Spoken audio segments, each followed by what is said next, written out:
बाप्पाच्या आगमनानंतर आता गौराईच्या येण्याची प्रत्येक जण वाट पाहतोय। महाराष्ट्रात विविध ठिकाणी निरनिराळ्या पद्धतीच्या गौरींची स्थापना होते।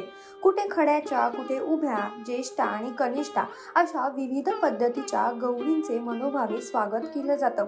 गौरीला पार्वतीचे रूप मानलं जातं। गणपती बाप्पा बरोबर येणाऱ्या गौराईच्या आगमनाची एक परंपराच महाराष्ट्रात साजरी होते। 3 दिवस चालणाऱ्या या सणात पहिल्या दिवशी गौरीचं आवाहन केलं जातं, दुसऱ्या दिवशी गौरी पूजन असतं, तर तिसऱ्या दिवशी विसर्जन होतं।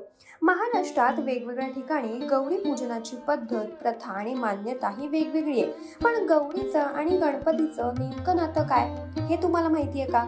गौरीला खरं तर माहेरवाशीण म्हटलं जातं।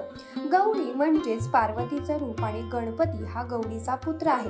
पण काही भागांमध्ये गौराईला गणपतीची बहीण, तर काही ठिकाणी गौराईला गणपतीची बायको मानली जाते, तर काही ठिकाणी गौरीच्या रूपात पार्वतीच आपल्या बाळाला म्हणजे श्री गणेशाला घेऊन जाण्यासाठी येते अशी मान्यता आहे। काही ठिकाणी गौरी आगमनाला महालक्ष्मीचं आगमन असं देखील म्हटलं जातं।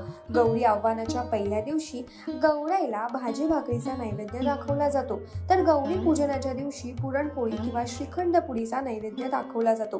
खरं तर ठिकाणानुसार गौरीला नैवेद्य दाखवण्याची पद्धत ही बदलत जाते।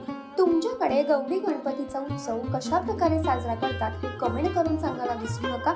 आणि अशाच नवनवीन आणि माहितीपूर्ण व्हिडिओसाठी माय महानगर मानिनीला जरूर सबस्क्राईब करा।